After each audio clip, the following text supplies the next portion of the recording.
अस्सलाम वालेकुम व्यूवर्स। जो आज का हमारा टॉपिक है वो है एब्जॉर्प्शन ऑफ फूड। आज के टॉपिक में हम ये देखेंगे कि स्मॉल इंटेस्टाइन के अंदर जब खाना डाइजेस्ट हो जाता है तो उसके बाद हमारे ब्लड कैपिलरीज के अंदर, हमारे ब्लड सर्कुलेटरी सिस्टम के अंदर कैसे शामिल होता है। तो इस टॉपिक के अंदर हम ये देखेंगे कि जो हमारे स्टमक ने प्रोटीन को तोड़कर अमाइनो एसिड्स बनाए थे और जो कार्बोहाइड्रेट्स को तोड़ के सिंपल शुगर्स बनाए थे और जो फैट्स को तोड़ के ग्लिसरॉल एंड फैटी एसिड में कन्वर्ट किया था कंप्लीट डाइजेशन के थ्रू। अब ये सारा सिस्टम एलिमेंट्री कैनाल से यानी हमारी इंटेस्टाइन वाले पोर्शन से हमारे सर्कुलेटरी सिस्टम में कैसे जाएगा। क्योंकि देखें, जब हम खाना खाते हैं तो सिर्फ उसको डाइजेस्ट ही नहीं करना होता बल्कि उस खाने ने जो है आगे हमारे ब्लड में भी शामिल होना होता है ना। जिस मकसद के लिए हम जो है वो न्यूट्रिशन ले रहे हैं, वो मकसद ये है कि हमारे ब्लड को वो चीजें मिले या हमारी पूरी बॉडी के ऑर्गन्स को न्यूट्रिशन मिले। तो वो मकसद एब्जॉर्प्शन के बाद ही पूरा होगा ना, जब खाना और जो न्यूट्रिएंट्स बने हैं वो हमारे ब्लड में जाएंगे। तो ये हमने देखना है कि किस तरह एब्जॉर्ब होता है। अब हम ये सोचते हैं कि कोई ना कोई ऐसी चीज है जो हर चीज के अंदर जो है एब्जॉर्ब कराती है। हमें पता है कि जो हमारा ब्लड कैपिलरीज का एक सिस्टम है ना, जो हमारी खून की नालियां होती हैं वो हमारे हर ऑर्गन के अंदर होती हैं। जब हमारा हार्ट ब्लड को पंप करता है ना, दिल से जब हमारा खून निकलता है शरियानों में जाता है यानी कि वेन्स के अंदर जाता है, तो वो बच्चे जो आर्टरीज के अंदर जाता है वो डिफरेंट ऑर्गन्स के पास जाता है। हर ऑर्गन के पास जाता है तो वो ऑर्गन अपना अपना फंक्शन जो है वो प्रॉपर्ली कर पाता है। लेकिन इसी तरह से जो है हर ऑर्गन के अंदर ब्लड कैपिलरीज होती हैं, इसी तरह इंटेस्टाइन के अंदर भी होती हैं, जो वो उस खून को, उस ब्लड को लेकर जाती हैं पहले हार्ट तक, और हार्ट दोबारा से फिर उन ब्लड को ऑर्गन्स तक पहुंच जाता है। तो यहाँ पर हमारे पास ना स्मॉल इंटेस्टाइन के अंदर कुछ फोल्ड होते हैं। फोल्ड यानी तहें होती हैं, कुछ छोटी जो है ना सिलवटें होती हैं, तहें होती हैं। इन तहों के अंदर कोई स्पेशल स्ट्रक्चर होते हैं, फिंगर लाइक प्रोजेक्शन जिसको हम बोलते हैं। प्रोजेक्शन का मतलब होता है उभरा हुआ, कोई उभरा हुआ स्ट्रक्चर होता है। Millions of finger like projections, that is called villi, और एक विलाय को हम जो है विलस कहते हैं। अब ये आपका एमसीक्यूज भी है कि जो है वो विलाय की कितनी क्वांटिटी होती है, तो millions of finger like projection होता है। और इसकी मूवमेंट कौन सी होती है, फिंगर लाइक प्रोजेक्शन होती है, यानी इसकी शेप कौन सी होती है, ये भी एक एमसीक्यूज है। मैं आपको सबसे पहले डायग्राम में शो करवा देती हूँ। ये आप देखें, यहाँ पर आपका ये स्मॉल इंटेस्टाइन है, और स्मॉल इंटेस्टाइन की जो इनर वॉल है यानी ये जो सबसे अंदर वाली वॉल है, ये वाली, इसके अंदर कुछ फोल्ड्स हैं। यहाँ पर आप देखें वेव लाइक स्ट्रक्चर है ना, ऊंचा नीचा, तो ये बेसिकली क्या बने हुए हैं, फोल्ड्स बने हुए हैं। ये यहाँ पर तय लगी हुई है। अब इनके अंदर यहाँ पर देखें, ये छोटे छोटे बिल्कुल जिस तरह हमारे टॉवल के ऊपर होते हैं ना, तौलिए के ऊपर छोटे छोटे से वो होते हैं, धागे होते हैं निकले हुए बाहर की तरफ, बिल्कुल सेम एग्जैक्टली इसी तरह से हमारी स्मॉल इंटेस्टाइन के ऊपर ये इस तरह से एक जो है ना स्ट्रक्चर होता है। इसको हम विलाय बोलते हैं, इन सब को हम विलाय बोलते हैं। लेकिन अगर एक की बात की जाए तो इसको हम वाइलस बोलते हैं। अब बच्चे, इसके अंदर खाना एब्जॉर्ब होता है तो कैसे होता है, यहाँ पर देखें आपको ब्लड कैपिलरीज नजर आ रही हैं, ब्लू और रेड कलर की। कुछ चीजें हैं जो हमारी इसके अंदर एब्जॉर्ब हो जाती हैं, और यहाँ पर एक ग्रीन कलर की एक वेन है जिसको उन्होंने लैक्टील का नाम दिया है। अब ये ग्रीन कलर की क्या है, आपको याद होगा कि मैंने आपको टॉपिक जब स्टार्ट करवाया था डाइजेस्टिव सिस्टम का, तो मैंने आपको लिम्फ वेजल के बारे में बताया था, लिम्फेटिक वेजल्स के बारे में बताया था। सबसे पहले समझते हैं कि लिम्फेटिक वेजल्स क्या होती हैं। ये एक स्टोरी है जो आपने सुननी है। जब हमारा हार्ट जो है बेटा खून को जो है पंप करता है ना ब्लड को, और उसने छोटी छोटी ब्लड कैपिलरीज में जाना होता है, तो उसका पंप जो है वो इतना स्पीड अप होता है कि जो हमारा ब्लड है ना वो खून के अंदर से, ब्लड कैपिलरीज के अंदर से थोड़ा थोड़ा लीक हो जाता है। क्योंकि ब्लड कैपिलरीज जो है ना हमारी बहुत छोटी होती हैं, बारीक होती हैं और तंग होती हैं। यहाँ पे आप डायग्राम में भी देख सकते हैं कि जो ये लिम्फ वेजल है ये थोड़ी बड़ी और खुली है, और ये जो ब्लू और रेड कलर की ब्लड वेजल्स हैं ये बहुत बारीक हैं। तो ब्लड वेजल्स हमारी इतनी बारीक होती हैं कि वो अपने अंदर कुछ ऐसा स्ट्रक्चर जैसे पानी, ऑक्सीजन या कुछ फ्लूइड्स होते हैं वो अपने अंदर नहीं रख पाती, या कोई ऐसा खाना जो सेल्स को चाहिए। अब वो जब बाहर निकलती हैं वो चीजें वहां से, तो वहां पर उन चीजों को जाहिर हमने जाया तो नहीं करने देना होता। जो इतनी मेहनत से हमने खाना खाया है, न्यूट्रिशन ली है, तो वो ब्लड से जाया तो नहीं हो सकती ना। तो फिर अल्लाह ताला ने वहां पर एक लिम्फेटिक वेजल रखी जो क्या करती हैं, उस सारे लीक मटेरियल को अपने अंदर ले लेती हैं। अब जब जहां पर वो लीक होता है ना, वहां पर हमारी बॉडी के अंदर कुछ ना कुछ टॉक्सिन्स या कोई बैक्टीरिया या कोई जो है वेस्ट मटेरियल भी पड़ा होता है। तो वो वहां से जो है वो क्या करती हैं, अपने अंदर ले लेती हैं लिम्फ वेजल्स। लिम्फ वेजल्स जब अपने अंदर लेती हैं तो लिम्फ वेजल का ये काम होता है कि दोबारा से उस ब्लड को लेके जाना हार्ट के पास, हार्ट को देना, ताकि हार्ट जो है दोबारा से उनको ब्लड कैपिलरीज के अंदर शामिल कर सके। लेकिन अब वो खून क्या होता है, वो गंदा हो चुका होता है, क्योंकि उसके अंदर जो हमारी बॉडी के अंदर जो भी टॉक्सिन्स हैं वो भी आ जाते हैं, और जो भी वहां पे वेस्ट मटेरियल पड़ा होता है ब्लड कैपिलरीज के बाहर वो भी आ जाता है। फिर ये जब मूव करती है हार्ट की तरफ, लिम्फेटिक वेजल्स जब मूव करती हैं हार्ट की तरफ, तो इनके पास ना वहां पर एक लिम्फ नोड्स होते हैं। ये लिम्फ नोड भी मैंने आपको पढ़ाया था। बेसिकली वो जो लिम्फ नोड होता है ना, वो इनका एक ऐसा पॉइंट होता है जहां पर ये अपने आप को क्लीन करती हैं।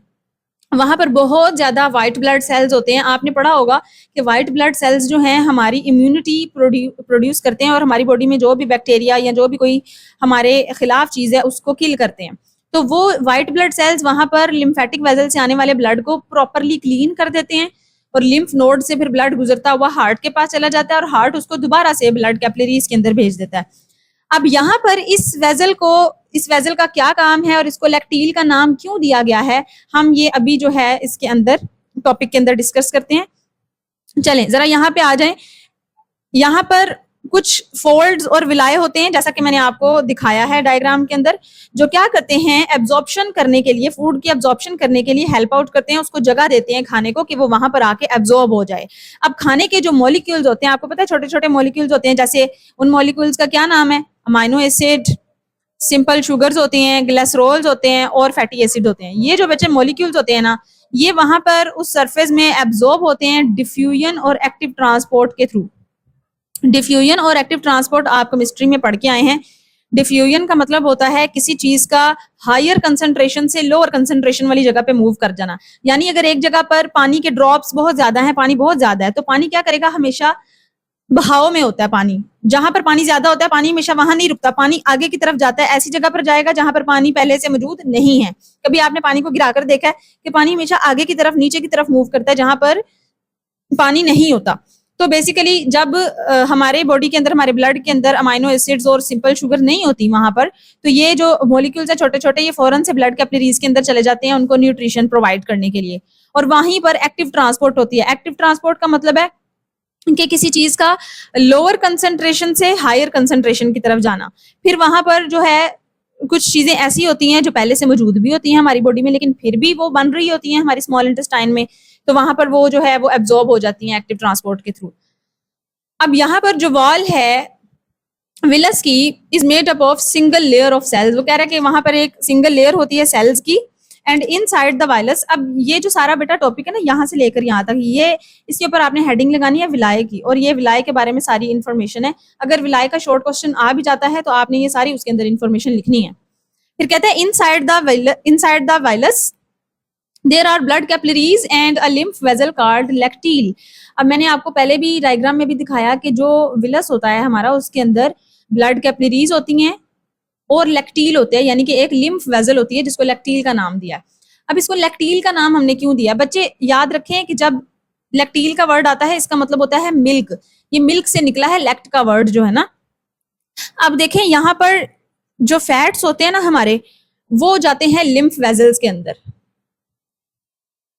अमाइनो एसिड्स और सिंपल शुगर्स ये इतने छोटे होते हैं कि ये जो है ना ब्लड कैपिलरीज के अंदर इजीली चले जाते हैं, लेकिन ग्लिसरॉल और फैटी एसिड, आपको पता है फैट्स कितने बड़े बड़े मॉलिक्यूल होते हैं, तो ये ब्लड कैपिलरीज इनको एक्सेप्ट नहीं करती।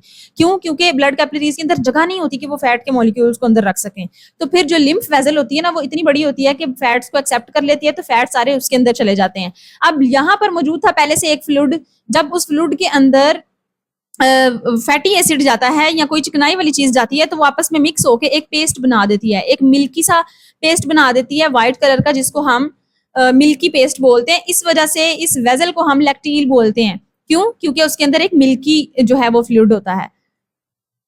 यहाँ पर देखें वो बता भी रहे हैं कि the glycerol and fatty acids present in the small intestine enter the lacteals of the villi. The lacteals carries them to the main lymph vessel। वो lymph vessel के पास पहुंचाते हैं, which empty into the blood vessel near the heart। ये देखें ये वही बात कर रहे हैं जो मैंने आपको पहले बताई है कि जो lymph vessels होती है ना सारी, फिर कहाँ जाती हैं, blood vessels के अंदर शामिल हो जाती हैं, लेकिन lymph node से गुजरने के बाद, अपने आप को क्लीन करने के बाद, फिर वहां से जाता है ब्लड हार्ट के पास, और हार्ट दोबारा से उस जाया शुदा ब्लड को जो है ऑर्गन्स के पास पहुंचा देता है।